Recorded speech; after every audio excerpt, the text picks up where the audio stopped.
Commercial invoice is very important document to present for every shipment to know the exact goods required as the terms and conditions of the credit. How commercial invoice must be issued should be known by the practitioners and dealers of international trade. Today, we're tackling a cornerstone of documentary credits, something every exporter and importer needs to master. UCP 600, Article 18, which is all about the commercial invoice. It might sound a bit dry, but trust me, getting this document right is crucial for getting paid. So remain patient and attentive during the complete discussion of Article 18. If needed, take a notebook for your important notes, and let's break it down together. First of all, let us know what is Article 18 all about.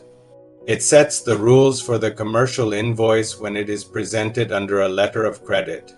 Think of it as the ultimate sales document in the transaction. It's the seller's bill to the buyer, and under an LC, the bank needs it to be perfect. Let's start with the basics, sub-article 18. It states that a commercial invoice must appear to be issued by the beneficiary. Now, who's the beneficiary? That's the seller, the one who's supposed to receive the payment. This seems obvious, right? But the key phrase here is appear to be issued by. This means the invoice doesn't necessarily have to be on the beneficiary's letterhead paper. It could be a computer-generated document, as long as it's clear it's coming from the seller named in the credit.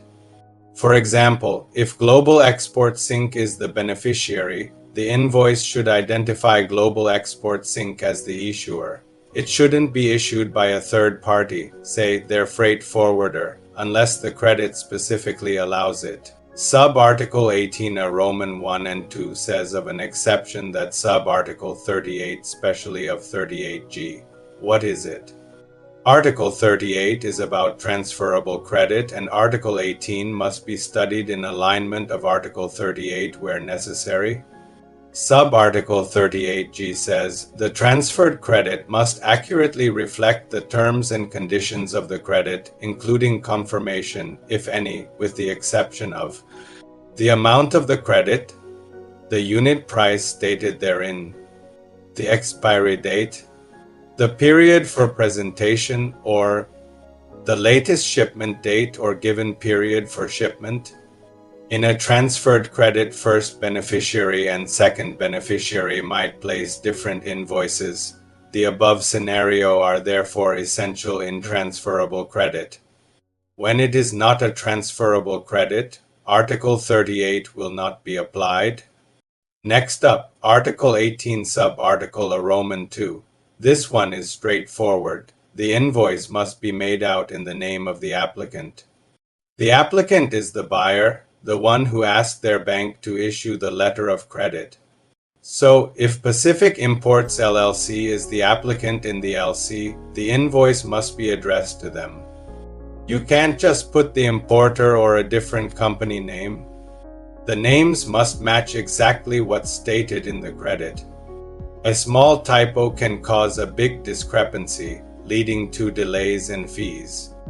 Sub-Article 18 Roman 3 says that currency of the credit and the commercial invoice must be the same currency. There is no other option here. If it is deviated, it will cause discrepancy. If the LC is for 50,000 US dollars, your invoice can't be in euros, simple as that. Sub-Article 18 Roman 4 says that commercial invoice need not be signed. Remember that though physical signature by handwriting, perforation, or other electronic means may not be required as per this article, but it must be identical that the document is issued by the beneficiary and with its authenticity. Let us now dive deep into sub-article B. It says, a nominated bank acting on its nomination, a confirming bank, if any, or the issuing bank may accept a commercial invoice issued for an amount in excess of the amount permitted by the credit, and its decision will be binding upon all parties, provided the bank in question has not honored or negotiated for an amount in excess of that permitted by the credit. It is very interesting, right? Also, the amount on the invoice should generally not exceed the amount available under the credit. If you ship more goods and invoice for a higher amount, the bank will only honor up to the LC value, and they'll likely flag it as a discrepancy. Let's look at a practical example to tie it all together. Suppose a company in Germany, Berlin Tech, is the applicant, and they're buying from a supplier in Japan, Tokyo Electronics, who is the beneficiary. The LC is for 100,000 euros and calls for 500 units of high-definition digital cameras, model TZ100.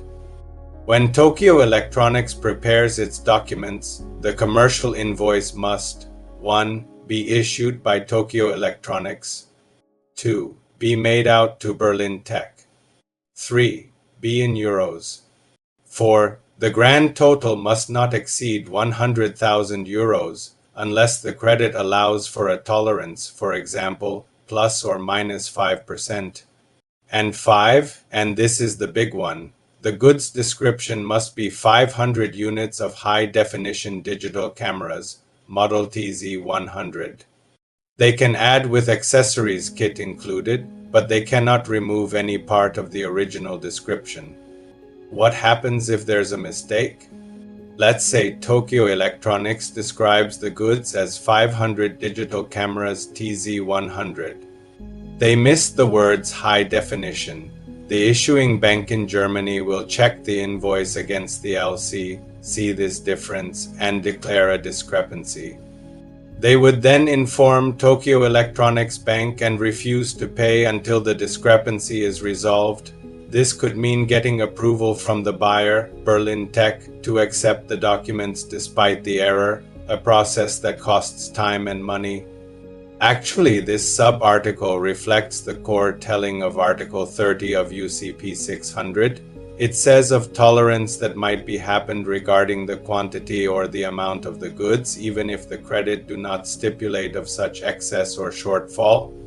Sub-Article 30 says, the word about or approximately used in connection with the amount of the credit or the quantity or the unit price stated in the credit are to be construed as allowing a tolerance not exceed 10% more or 10% less than the amount, quantity, or the unit price to which they refer. This is the scenario when tolerance margin is mentioned in the credit and 10% is the maximum.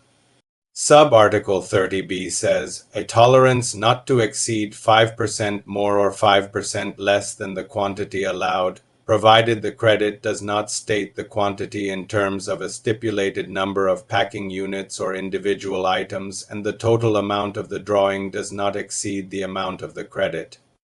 This situation happens when no tolerance is stipulated in the credit. Sub-Article 30c says, even when partial shipments are not allowed, a tolerance not to exceed 5% less than the amount of the credit is allowed, provided that the quantity of the goods, if stated in the credit, is not reduced or that Sub-Article 30b is not applicable. This tolerance does not apply when the credit stipulates a specific tolerance or uses the expression referred to in Sub-Article 30a. So, Sub-Article 18b is the necessity for the directives given by Article 30 of UCP 600 accordingly. Now for the most important part, Article 18. Sub-Article C. This is where most of the discrepancies happen. It says the description of the goods, services, or performance in the commercial invoice must correspond with the description in the letter of credit. The word correspond is key here. Unlike other documents where a general description might be okay, for the commercial invoice, the description must mirror what's in the LC. Let's imagine the LC asks for 1,000 units of Model X5 blue widgets, packed in cartons of 50. Your commercial invoice can't just say 1,000 blue widgets. It needs to match that description from the LC. You can add more details, like a serial number for each widget, but you cannot omit any part of the original description. The description in the invoice can be more detailed, but it must contain, as a minimum, the exact wording from the LC. For example, if the LC says premium grade Arabica coffee beans, origin, Colombia, your invoice must state exactly that. You could add harvest year 2024, lot number 123, and that's fine. But if you just write coffee beans, the bank will raise a discrepancy because it doesn't correspond with the LC's requirement. This is a strict rule. According to the International Standard Banking Practice, or ISBP 745, paragraph C6, the description in the invoice must correspond. This is a non-negotiable point for banks. So what's the big takeaway from Article 18? Precision. The commercial invoice is not the place for summaries or abbreviations when it comes to the core details like the beneficiary, applicant, and especially the goods description. You need to treat the letter of credit as your ultimate guide. Copy and paste the goods description if you have to, just to make sure it's perfect. Also, remember that the commercial invoice doesn't need to be signed. UCP 600 doesn't require it. However, if the letter of credit specifically states signed commercial invoice, then you must sign it. Always read the LC carefully for any additional requirements beyond the standard UCP 600 rules. The LC is king. To recap, Article 18 is all about ensuring the commercial invoice is a true and accurate reflection of the deal as outlined in the letter of credit. It must be issued by the beneficiary, made out to the applicant, and the goods description must correspond with the LC. This protects both the buyer, who is assured they are paying for what they ordered, and the seller, who knows that if they follow the rules, they will get paid. It's a fundamental piece of the puzzle. Mastering Article 18 will save you countless headaches, fees, and delays in your international trade transactions. It's all about attention to detail. Double check, triple check, and make sure your invoice is flawless before you present it to the bank. I hope this detailed breakdown of UCP 600 Article 18 was helpful. If you have any questions or want to share your own experiences with commercial invoices, please drop a comment below. I love hearing from you. Do not forget to like this video if you found it useful and subscribe to the channel for more deep dives into trade finance. Thanks for watching, and I'll see you in the next video. Up to that span of time, stay safe and keep rolling with international trade smoothly.